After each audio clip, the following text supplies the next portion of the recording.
Okay, folks, I know this is probably not the most joyous TGIF we have had.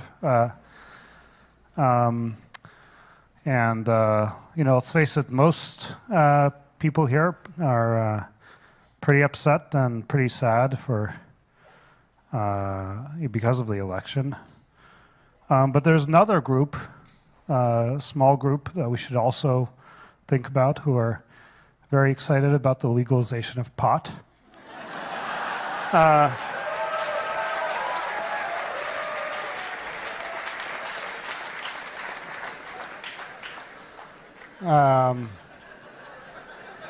was asking if we could serve joints outside on the patio. Apparently these things take a little while to take effect. It's a huge, huge disappointment. I've been bemoaning that all week, I'll be honest with you. Anyway, on a more serious note, myself, as an immigrant and a refugee, I certainly find this election deeply offensive, and I know many of you do too. And I think it's a very stressful time, and it conflicts with many of our values. I think it's a good time to reflect on that, and we're going to hopefully share some thoughts today. I guess there are two dominant reasons to be upset. One is because so many people apparently don't share many of the values that we have. I guess we've known that for many months now. It's not like, election terms, whether it was like 47.2% or 48.2% or whatever it was. It's always been a lot of people that apparently feel that way. But certainly confronting it firsthand is pretty upsetting. And secondly, confronting the reality of an administration that's now forming, and look, we have no idea what it's going to do, is the honest truth. We have no idea what direction this country will take, whatever the past policy proposals were serious or not, or whatnot. And it's a period of great uncertainty. And, it's uncertain for many of us here, especially immigrants or minorities, women, so many people, and just generally, people who, have kids and wonder about their world. I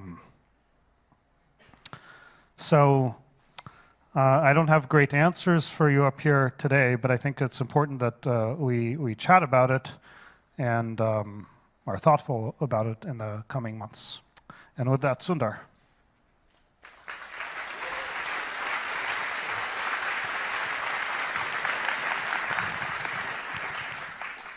Thanks, Sergey. It's good to see all of you here. I'm glad we're getting together at a moment like this. It's been an extraordinarily stressful time, I'm sure, for many of you. The outcome, in a two-party system with a lot of polarization in the country, it's a deeply divided country, and you have a binary outcome, right? There is no easy way through this. And historically, all political processes are stressful and tough, particularly if the outcome is not what you hope for. On top of that, I think all of us would agree this election was particularly hard. There was a lot of rhetoric, and there were a lot of groups targeted. And so I think all of that makes it a very hard cycle, especially with our values.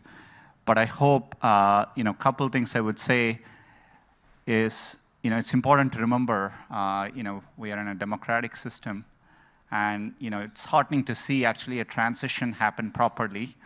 And I grew up in India, and there were a lot of things wrong, but it was a democratic country, and we've gone through many, many, many hairy moments like this, right? And it's a country of, it was a poor country of 1+ billion people going through a democratic process with many more divided opinions than what you're seeing here.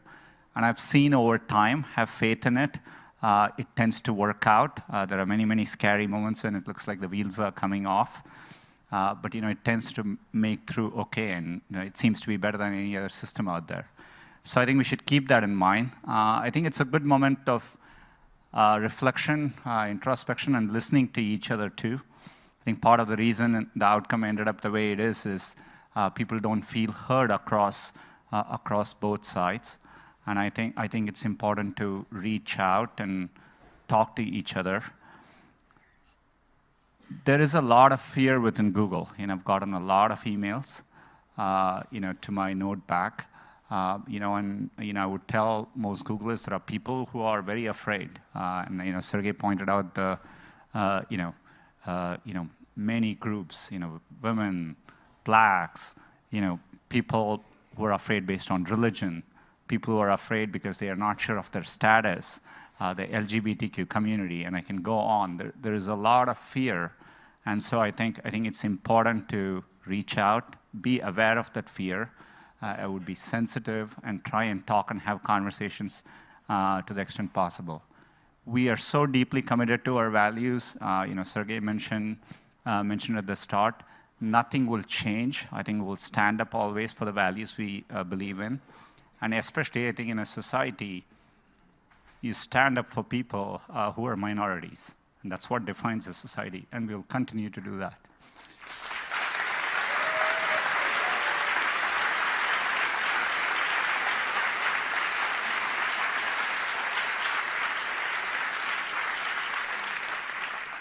I think we have a few people who are going to come and say thoughts. I'm not sure I can get through everything I wanted to say. So I'm going to have Ken come, say a few things, and we'll come back. And we have a few more people to add thoughts. So look, it was a shock to all of us, the results of the election. It was a fair and democratic process, and we honor that. But at the same time, it showed an incredible level of division among Americans. And that's something that gives us pause and focuses on how did we misunderstand that? What can we do to reach out to people whose perspective we have a hard time understanding? But it's not just a challenge for America. It's a challenge that goes well beyond America. The implications for the rest of the world are vast, and the echoes around the world are significant. This is not the first sign we've seen of this rising tide of nationalism, populism, and concern. There are drivers of globalization and immigration, which have sparked movements throughout Europe, throughout Asia, throughout Latin America. You see not just Brexit, but rising new parties that are coming onto the scene, splintering of traditional parties. We've seen it through Germany and France. Italy has a referendum next month. The Philippines, Thailand, big chunks of Latin America.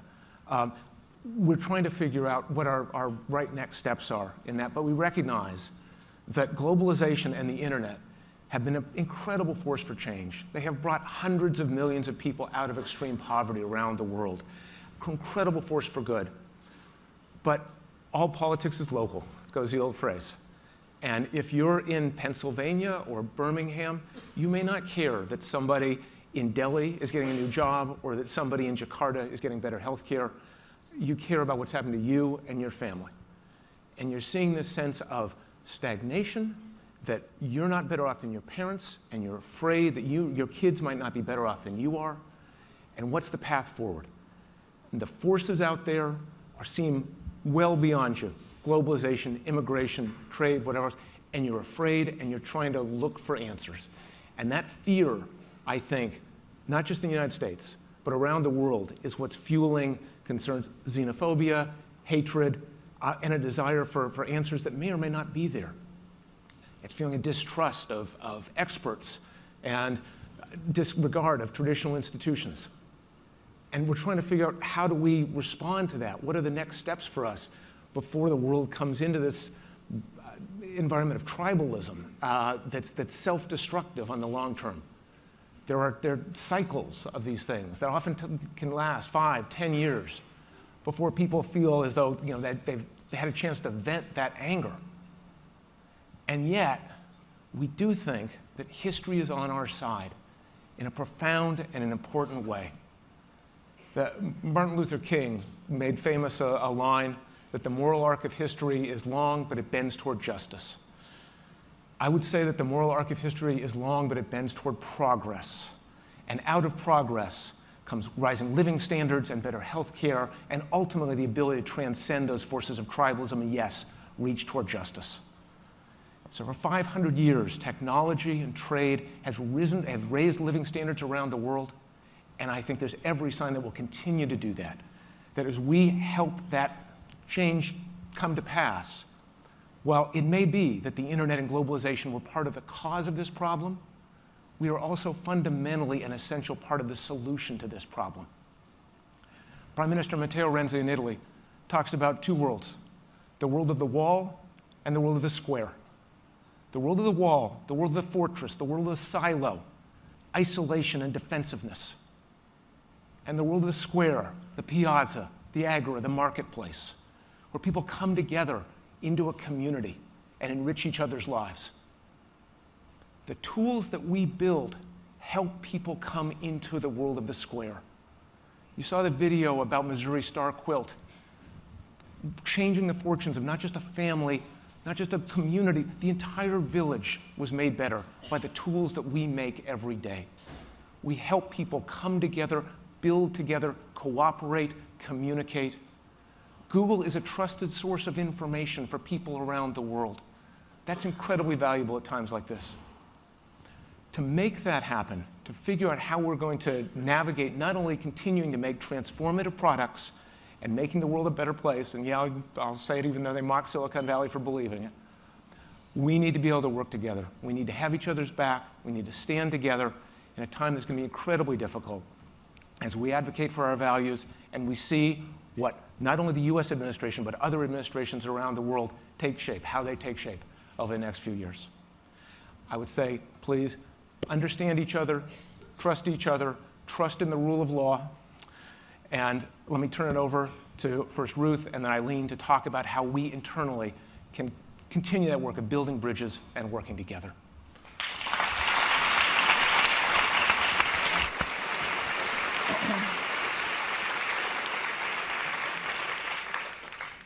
So for what it's worth, I've been a very long time Hillary supporter.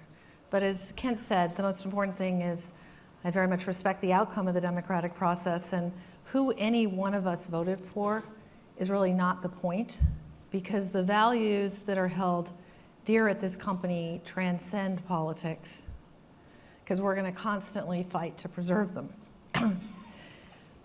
I want to take you back to 8:30 p.m. on Tuesday night. I was at home with friends and family watching the election returns. And as we started to see the direction of the voting, I reached out to someone close to me who was at the Javits Center where the big celebration was supposed to occur in New York City, somebody who'd been working on the campaign. And I just sent him a note and said, are you okay? It looks like it's going the wrong way. And I got back a very sad, short text that read, people are leaving, staff is crying, we're going to lose. That was the first moment I really felt like we were going to lose. And it was this massive kick in the gut that we were going to lose. And it was really painful.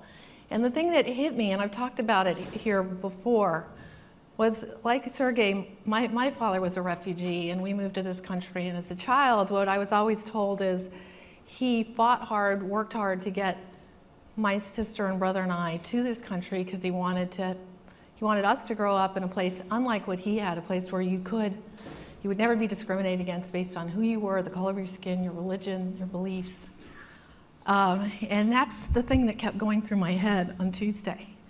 And it did feel like a ton of bricks dropped on my chest, and I've had a chance to talk to a lot of fellow Googlers, and people have said different words, similar concept, how painful this is. But I think there are three really important things that we should think about and talk about.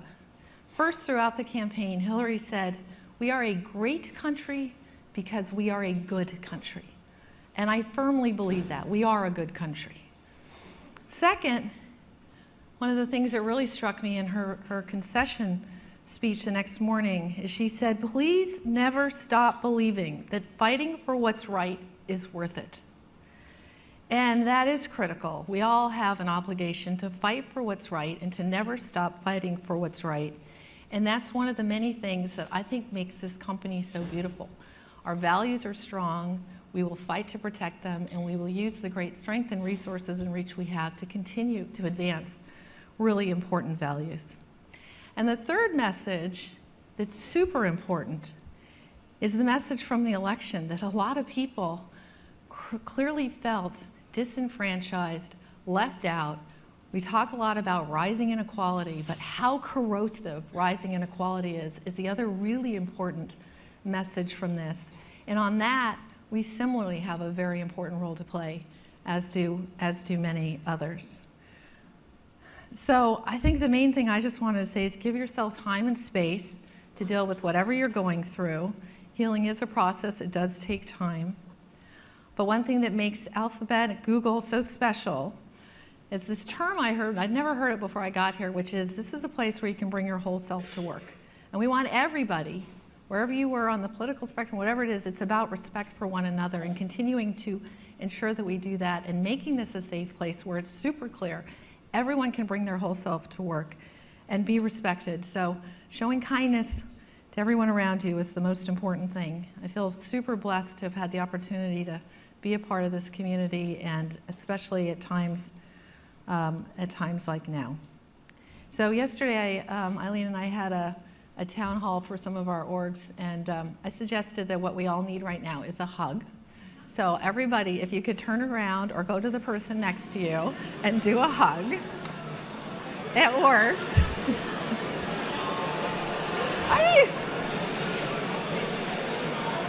Woo! Yes!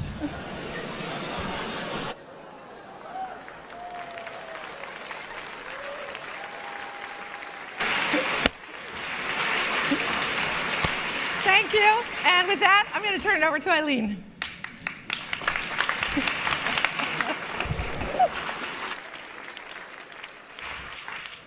All righty, so thank you, Ruth. Thanks for the hugs. I'm Eileen. I lead people operations at Google.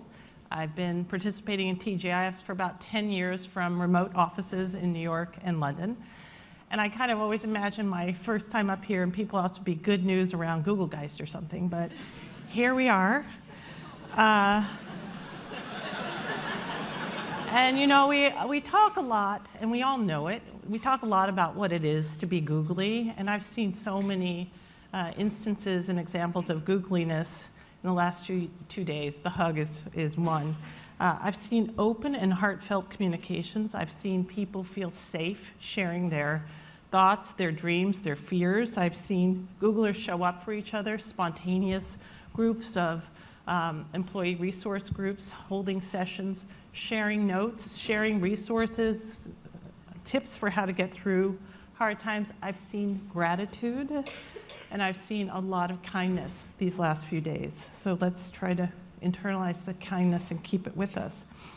I've seen Googlers talk about their differences from a place of tolerance and respect, and that's very heartening.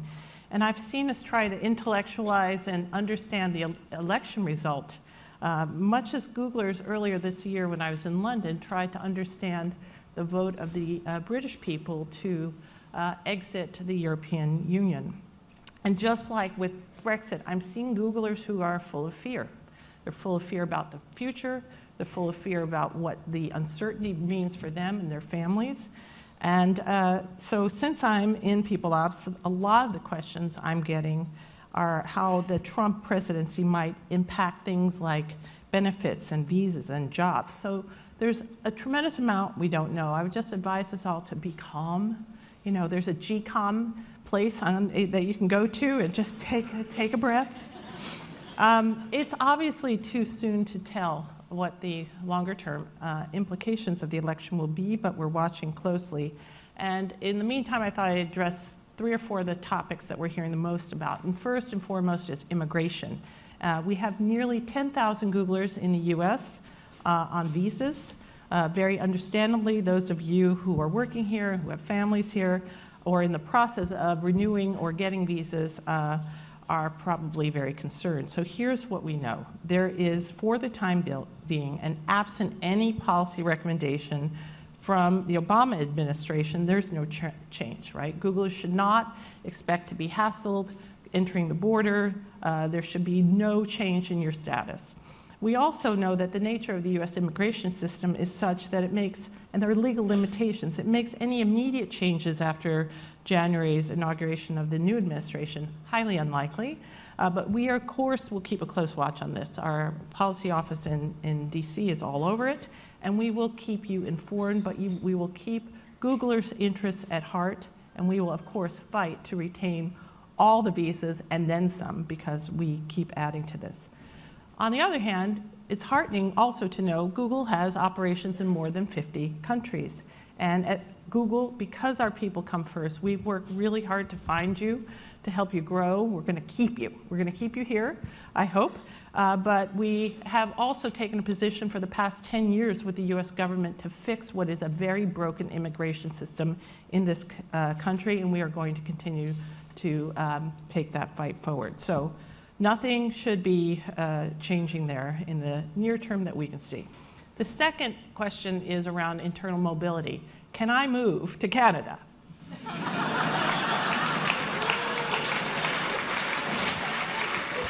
Now, one could guesstimate that at least 50% of Americans are interested in moving to Canada right now. And that might mean maybe at least 50% of Googlers might be interested in moving to Canada. Toronto and Waterloo can't handle us all, I'm afraid. But look, we move people at Google all the time. I just moved here to California 6-7 weeks ago. We moved 8,900 people in the last 12 months. We expect we'll be moving well more than 10,000 next year. So we care about your talent development and mobility independent of this election. So for those of you interested, pay attention. We do move people around. And we have the most amazing collection of talent in any corporation in our space. We are not going to lose talent for lack of comfort in staying in this country. So that's that. The next thing where I've heard some concerns around are benefits, and what does this mean, especially from Googlers who are concerned about benefits for their same-sex partners. We are here behind you. We have led in this area. We will not in any way change our benefits. That is completely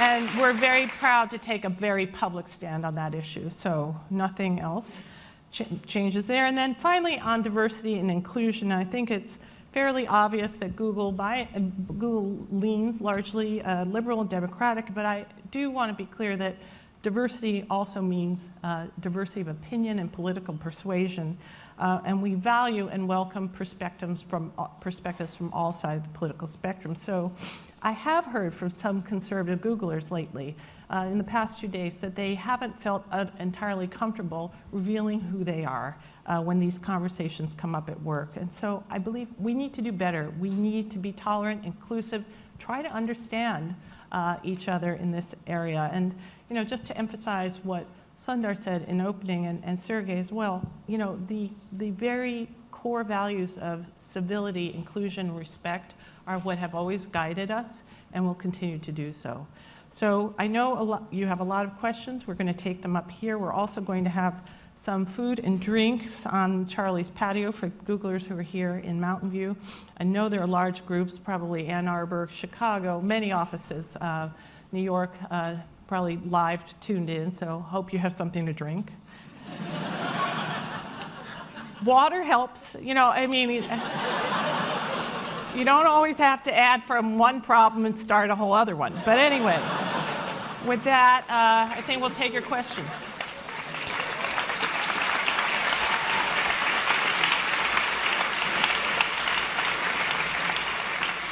Okay, thank you very much. Let's see who's coming up. We got 3 chairs here. Let's see, I think Sundar, Ruth, but I think there are many people. We can add a chair, or you can stand like I do. Grab a chair. Just saying. Outstanding.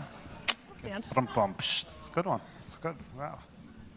We planned that earlier today. Okay. So the first question is, this week's election demonstrated the problems with bubbles, confirmation bias, failure to listen, and so forth. What should we say about that? I think that's a really big topic, personally. Do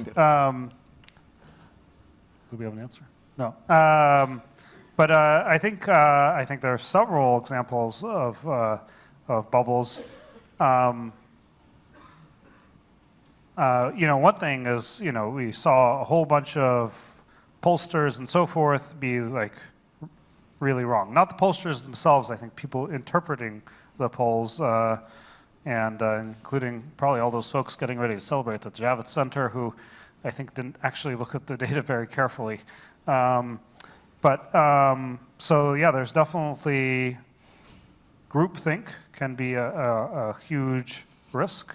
There's also just this story of two countries, the divided nation and so forth.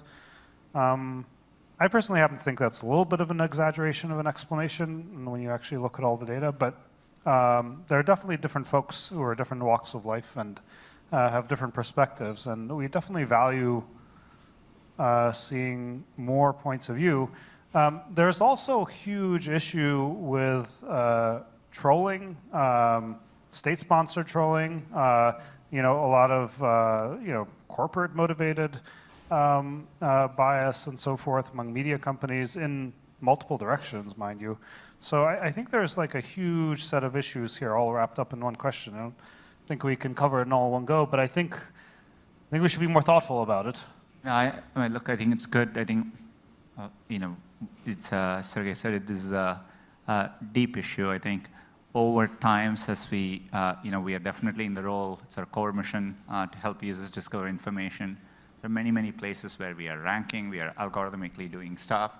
So over time, understanding some of the things that are happening and course correcting, I think it's good, but it's a very, very difficult problem to tackle. But I think it's a moment of reflection, as I said earlier, for a lot of us, and I think there's good feedback in the question. But let's do an audience question. Yes? Yeah, so a lot of Googlers are maxing out on their charitable giving contributions, contributing to organizations such as ACLU and Equal Justice Initiative following this election. Can we increase the gift match caps or designate certain civil justice liberties organizations as crisis response special donations that are matched without? It's a good suggestion. I don't know that maybe we'll have to chat about it a little bit. What's today's match? 612? I can't remember. It's $6,000, and we actually are. We have a framework as to how we are thinking about how to do charitable giving, and just more importantly, even as Google, the efforts we do, and typically we're going to spend a lot more in education. Economic opportunity, and that is important because I think one of the things in this election too is thinking through the effects, the dislocation people feel, and how we could be doing more. I think those are important things to think about too, and the third is around inclusion and all the stuff that goes with it. So these are the areas. I think your suggestion is a good one, and we'll definitely take a look. Thank you. Okay, what's up with this likely FCC chairman pick? So anybody who thinks they know the likely members of the Trump administration is taking premature advantage of Sergey's favorite California proposition.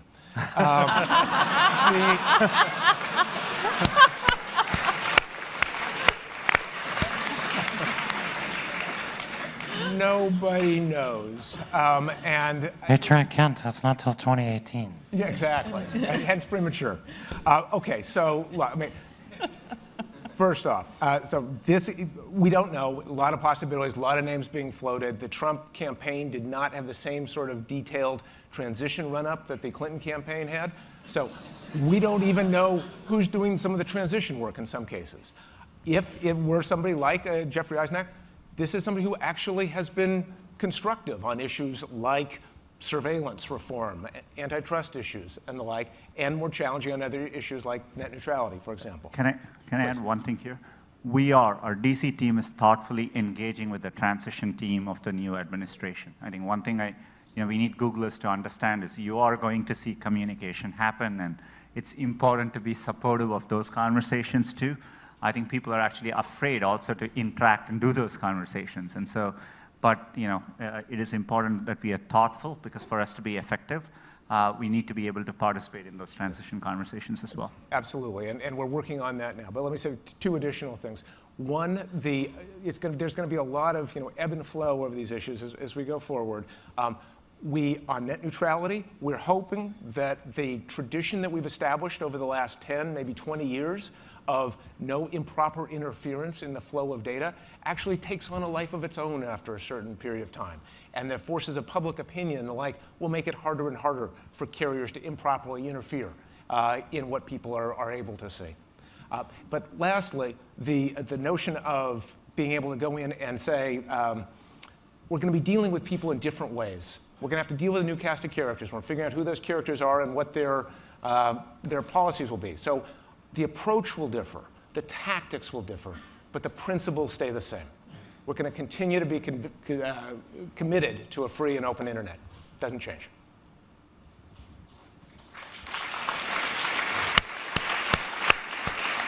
Okay, audience question, yes. Thanks for your warm words.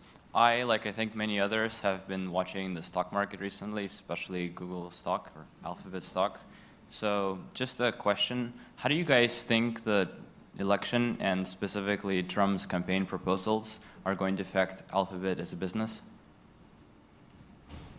Well, I'll start on the market point, and then I'm sure others are going to want to jump in. The market reaction's been really bizarre.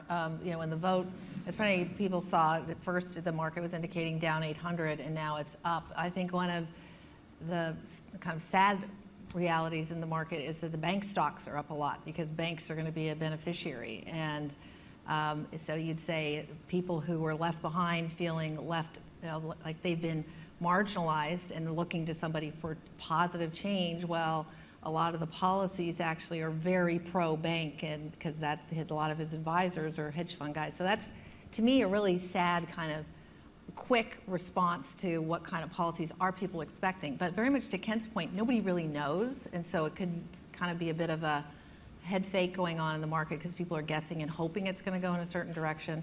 So I think it's premature to read too much into it. And part of what goes on, and we've talked about it in some prior TGIFs, is you sell your winners to buy whatever else you want to do. So you're seeing a bit of a rotation, and whether that's fear about what he's going to do in tech, it's way too early to know. As we're looking at the various policies, like we have a business and a strategy that's focused on long-term doing good things for users, and good things follow from that. So that's what we're sticking with. I don't know if anybody wants to add anything to that. No? Cool. Okay.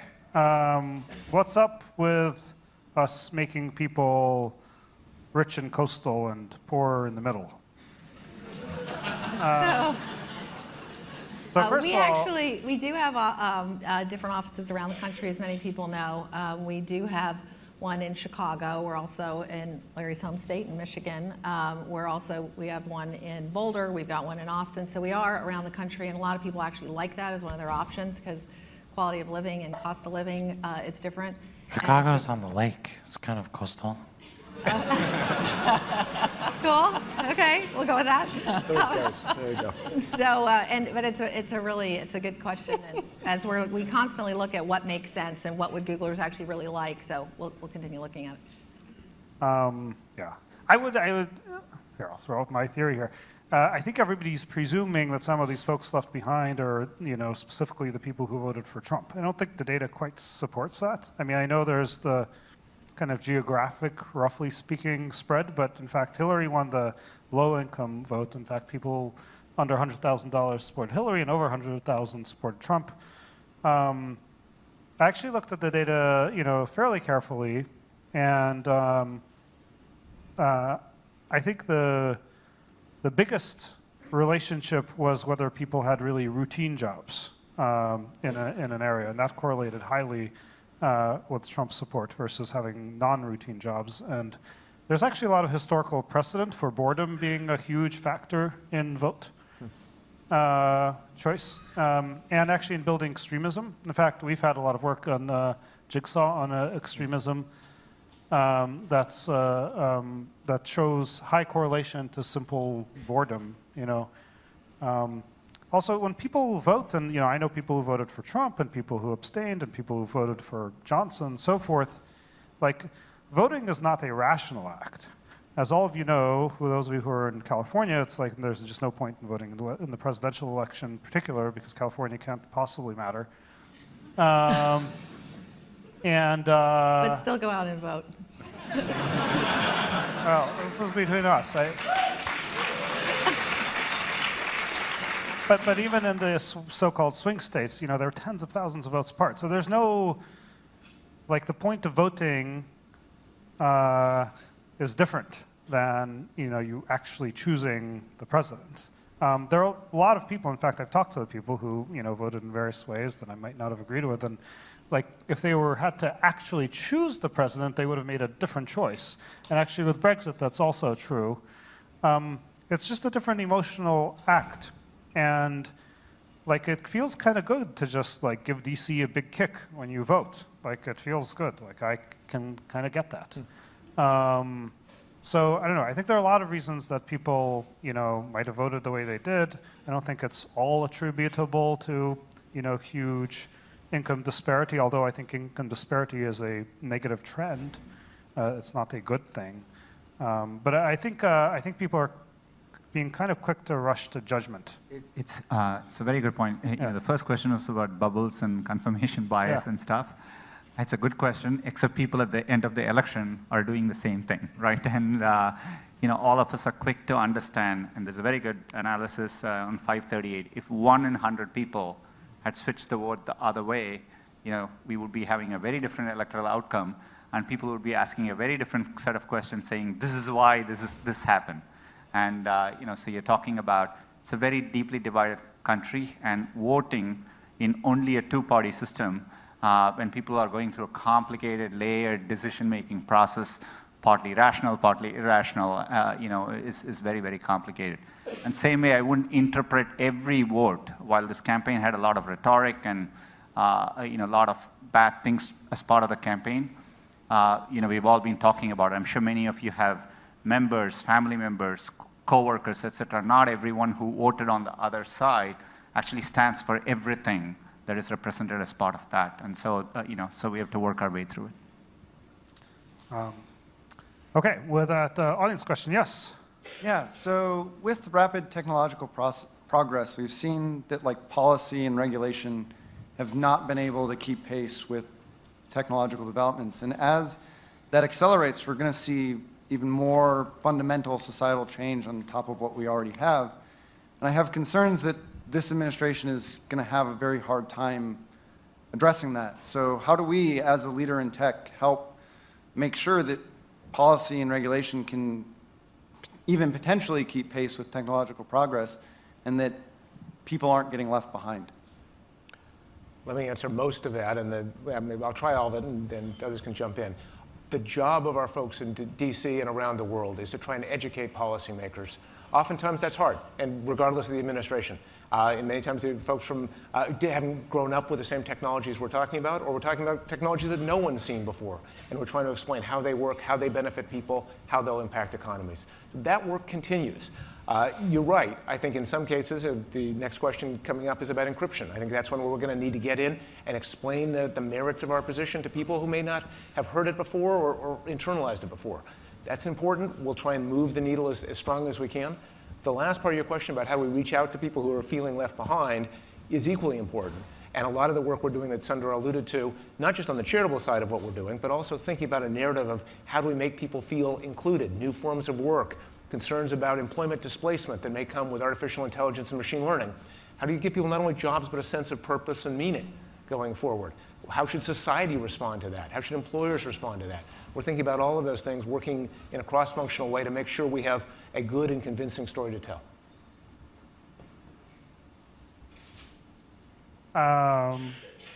Okay, yeah, that was that. Okay, it actually was that the yes. I guess that was the audience question. Yeah. Thank you. That's a yeah. Was that the same thing? I feel like did you just Let me just take this one. Are we going to build back doors and give over keys? The answer has been no. The answer continues to be no.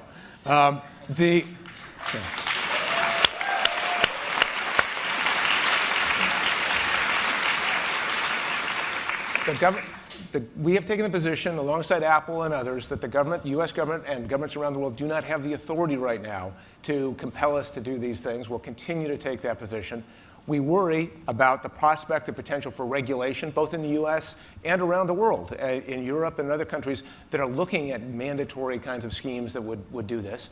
We're trying to, again, educate and make the case that this is not just a privacy versus security issue. This is security versus security. We've actually had remarkable traction with that. And remember, it's not just the president and not just Congress, but the courts and popular opinion that ultimately decide these questions. And we think we've got a great story to tell. All right. Audience question, yes? I don't know what's going to happen, but there's a chance it could be bad. It could be really bad. I think that we should hope for the best and prepare for the worst. Is that how you think about it? It's a good look. I mean, the question you're asking is on many, many people's minds. As I said, I've gotten many, many emails about this. And, the early indications, in the last 24, 48 hours, have been okay. And there are a lot of, there's a long history of how things have worked in the US. It's a very, very, well-functioning democracy, and there's a lot of institutions which drive the right outcome as well. Ken gave an example for the encryption question. So I think, we all are in the same position you are asking the question, which is we are trying to predict the future. But I think, I have faith in the democratic process. Is what I would say.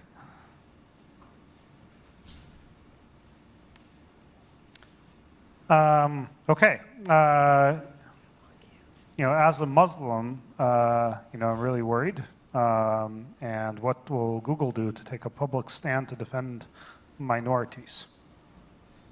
I personally wrote a blog post on it externally on the same thing. And so, as Ken said, all our values, nothing has changed, and we'll always take strong positions. I don't expect any of that to change at all. And we'll be very strong and vocal, and not just from a press standpoint or a PR standpoint, but actually working hard behind the scenes to stand up for what's right. Remember, we've long been in favor of comprehensive immigration reform. We continue to be in favor of comprehensive immigration reform. And it's important to recognize that while the Republicans and the Trump administration, they have a majority in the Senate, a majority in the House, they don't have a supermajority in the Senate. There's not they don't have the 60 votes necessary to override a filibuster. So there will be some form of check and balance in the legislative process going forward, and some opportunity to try and make meaningful progress. And audience question, yes? Yeah. So as a candidate, Donald Trump once said that he wished for the Russian government to hack the emails of his political opponent. And I know maybe he wasn't serious, and who knows what a Trump administration would actually do. It's probably best to wait and see before taking any drastic action. But in my opinion, one of the bravest things this company has ever done is our 2010 letter, A New Approach to China, where we took a very bold stance on the Chinese government hacking the emails of a group that they probably considered political opponents as well. So is there any potential line a Trump administration could cross where we would think about taking a similar approach towards the United States government?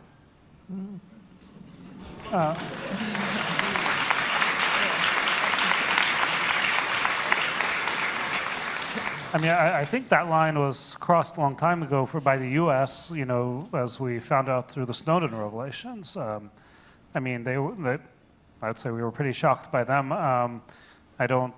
We probably didn't have quite as profound blog posts, but I think we definitely had a lot of statements about that, and that really harmed the U.S. standing in the world with respect to cyber espionage, and harmed the ability, for companies like ours to make arguments about the problems of cyber espionage. It's a real issue. Now, we since then have built up, a huge amount of information security technologies, in the wake, actually even before, and in the wake of Snowden, we had, encrypted all of our backbone traffic and things like that. I think we need to be even more vigilant these days. And we see cyber espionage being used as a real tool by many countries, and including Russia, including the phishing attack for John Podesta. That was the source of all these leaks. Where the actual fish was also released as a part of it, and it was a relatively sophisticated one. But it shows to me that we have much work left to do. And I think we both need to take a strong stand pro-cybersecurity, pro-privacy, against government surveillance. And we need to technologically defend against those things, too, with ever more fervor. I mean, the size of our, the number of targets within our ecosystem is so high and so valuable, as you guys saw. I mean, certainly with such a razor-thin margin in the election, you can almost guarantee that that was an effect. And it's a big deal. And I'd encourage all of you, particularly on the security team, but otherwise, more broadly, we do really need to invest in security, in sort of usability for our end users of security. We saw, in that case, it was the email. I mean, everybody's seen this. It wasn't like us specifically that we saw, but Podesta forwarded the fish to their IT guy who said, "Oh yeah, this is serious. You should go type your password in that box." That was probably the wrong hire for an IT guy, but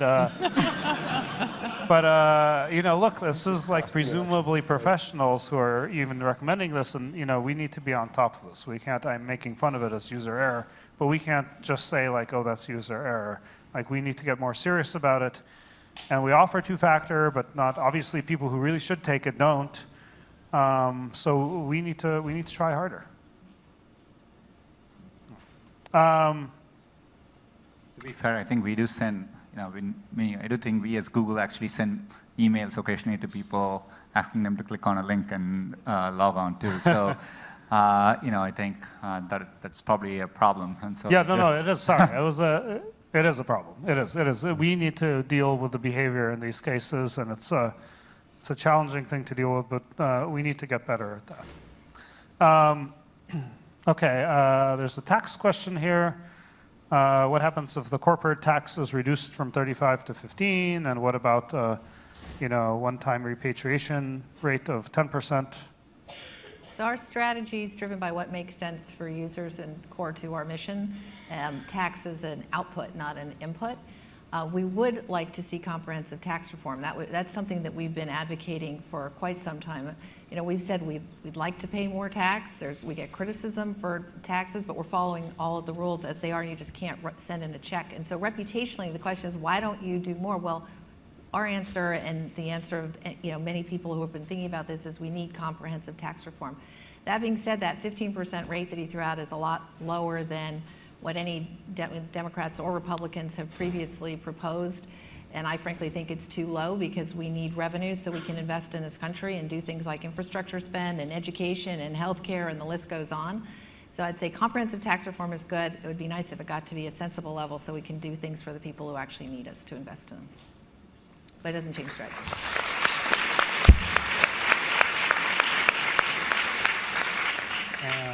The audience question, yes? So there's a lot I love about this company, the values, the people, what we stand for. But one of the other amazing things about Google is its reach. The products we make can overnight sometimes touch millions, billions of lives. But if you look, America's vast. I mean, it's 44 hours from Boston to San Diego by car, according to Google Maps. And the world's a lot bigger than that. And people feel left out of, I think, the tech wave as much as they do about the policies of the last administration, and I think that's what's led to a lot of the decisions you've seen. Google has so much they can do to educate and empower, to help people access information and tools to make them more informed citizens and more successful. And as Kent said, all politics is local, so sometimes the answer is to really get boots on the ground. But when I think about what Google does best often, it's the high-scale, low-touch efforts. And seeing how this election worked, it makes me think maybe the opposite is needed too, that high-touch, low-scale. So my question to you, my charge is Google willing to really invest in grassroots, super, hyper-local efforts to bring tools and services and understanding of Google products and knowledge to all these communities far-flung around the US and the world so people can really be informed citizens and make the decisions that are really best for themselves and their countrymen? Yeah. Maybe Scott and people can add. So there are a lot of conversations underway, in the whole category of economic opportunity. We do this many places. So for example, today we sign up to commitments on digital skills training in many places around the world. And one of the things we could do better is within the US, focus on parts of the US where it is equally important. Today, we give Google Apps for free. If you look at the education sector, and there are roughly, according to our estimates, about 50 to 60 million people globally who use Google Apps and for free, and we work hard to provide cheaper Chromebooks, and we are investing more. But even in that, we are going to take a look to make sure our educational programs, which we do, are also reaching geographical places, segments of the population where it's probably not fully reaching. So those are all things we are going to look at, and I'm absolutely confident we can do more as we go into 2017. Thank you.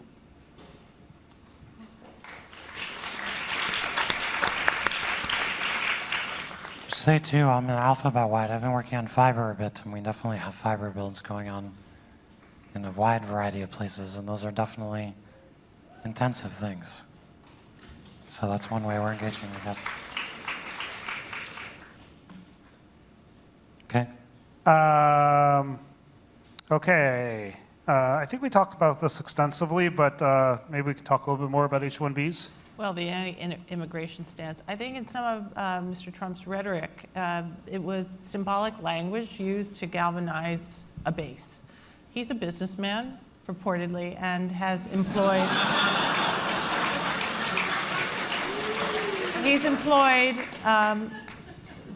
workers with visas. He's employed undocumented workers. So I actually don't see an immediate issue that's flaring. I would believe, being pro-business as a Republican, he would understand the needs of certain sectors to have H-1B visas, et cetera. So let's see how this plays out. I think it's too soon to panic. And the other thing to add to that is, ever since we've been debating immigration reform, there's been strong bipartisan consensus in both houses of Congress that H-1B visas are a great thing for the United States as well as for the people who use them. So I don't see those majorities in Congress changing.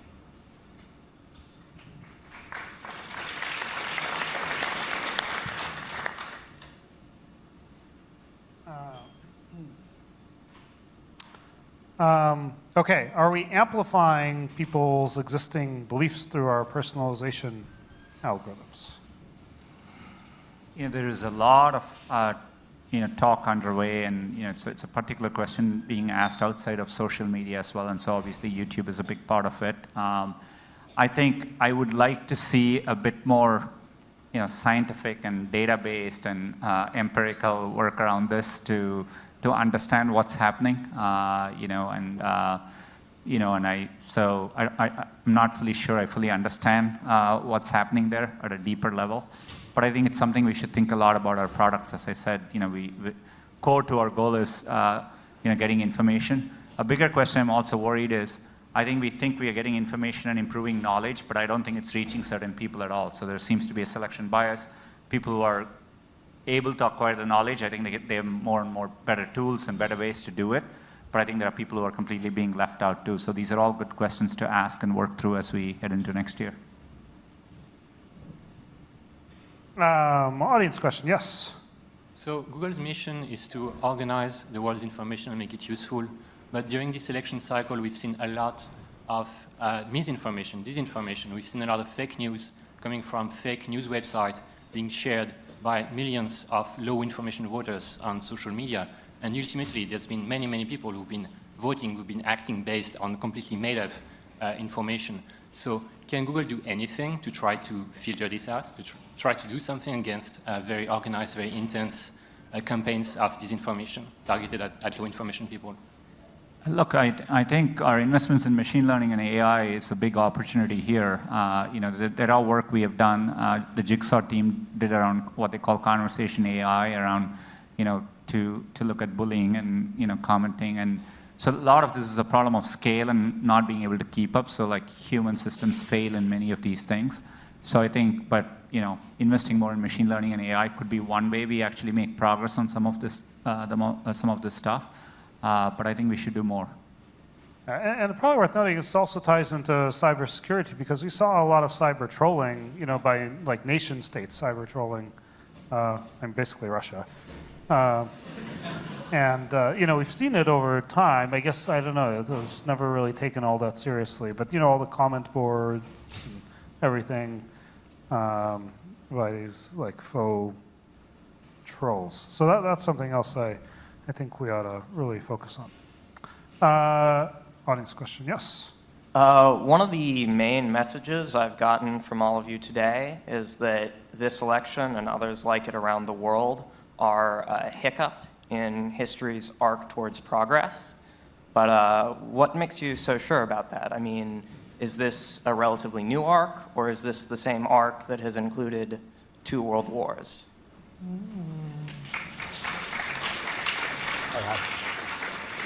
Since it's my metaphor, I'll take it up. There are no guarantees, right? And there are, hiccup is a kind word.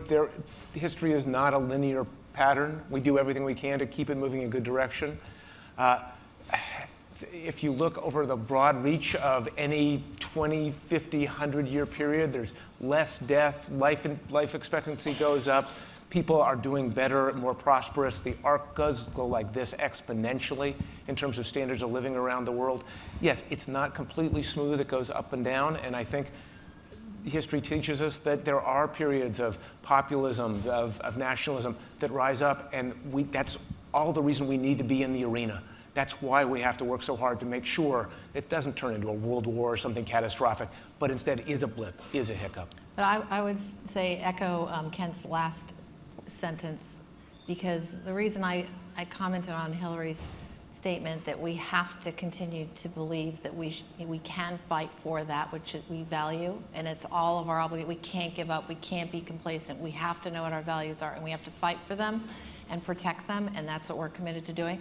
Because I think if you just let arcs drift, who the hell knows which way they drift? Excuse my language, but whatever. So I think it's incumbent on all of us, people who don't stand up and fight for those that Sundar said so beautifully in his opening comments, then bad stuff happens. So we have to fight for it, or it can end up going the wrong direction. That's what we're committed to do. Right.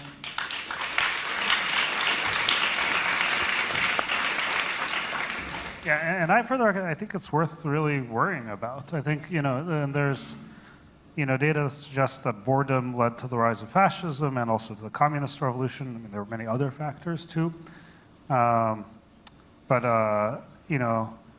sort of sneaks up sometimes, really bad things. So I think it's worth being very vigilant and thinking about all these issues. What can we do to lead to maybe a better quality of governance, decision-making, and so forth? Yeah, I was just going to say, I've been looking at governance in general.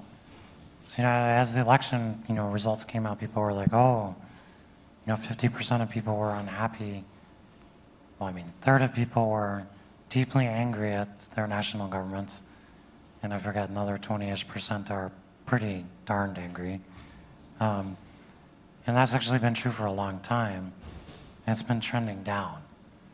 So I think, Wait, you mean more angry or less angry? More angry. More angry, okay. Yeah. Down as in more angry. Yeah, it's been getting worse. And I think, anyway, that's been something I've been very concerned about for a while. So I think you can also look at the election in context to that. It was reported that, that was news. But if you ask people that, a year ago, you get the same answer. So So I do think we have a lot of structural problems in our democracies, which I think is really, if you're worried about, the World War III kind of cases, I think a lot of that will be driven by this deep dissatisfaction that people have, which I think some of which is really warranted. So I guess I've been looking at a lot of the structural issues that are causing that. I do think there's a lot of increasing complexity in our governance, which isn't really causing better outcomes for people. I think people feel that kind of intuitively. And we don't have an answer to that. Like, people aren't even talking about that. So I'd also encourage people to kind of maybe try to look past the election itself and also think about what's been happening for the last 10 years, last 20 years, look at those trends, and look at the election in the context of that, and how we solve those problems and make things better. And maybe worth noting, I mean, that's a broad issue. I mean, beyond Trump specifically, who I know many of us find very offensive, but in as much, and I know there are a number of Hillary supporters here, I mean, a lot of people might, view her and more broadly the Democratic Party being also very, polarized and having its own set of issues. So I think higher quality governance, would benefit everyone. Okay, we have 2 more questions, I guess. Okay, be super fast, yes. Or, sorry, I'll take one at each mic. Sorry, sir, maybe. Speaking to white men, there's an opportunity for you right now to understand your privilege in the society. Take the opportunity to go through the bias-busting training, read about privilege, read about the real history of oppression in our country, and tomorrow night, watch 13th, the movie that is here. If you can't watch it here, watch it on Netflix. Discuss the issues you are passionate about during Thanksgiving dinner, and don't back down and laugh it off when you hear the voice of oppression speak through metaphors, and I promise to do this.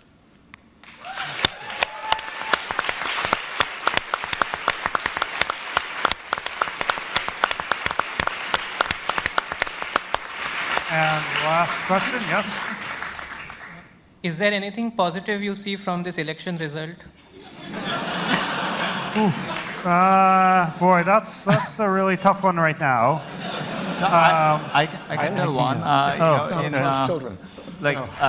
To be very clear, in his acceptance speech, he said, US should spend more and improve its infrastructure. And I think a lot of us who have felt that for a while. I think there's a lot more to be done to improve the infrastructure of US, so there's a positive thing. I'd also say, I do think, national government's been very gridlocked. Yeah. We do have a situation here where obviously Republicans have a lot of control over what happens and responsibility for that. So hopefully something good will come out of that. Yeah. I think it's also worth saying, I find so many things that Trump said very offensive, and I don't have very high hopes, but he could do anything. You have no idea. It's just, you really don't know. So I don't know, maybe he'll do something great, who knows? It'll take a little bit of wishful thinking, but which I will note, if you have wishful thinking, there is food and drink on the patio, and be careful of the cookies.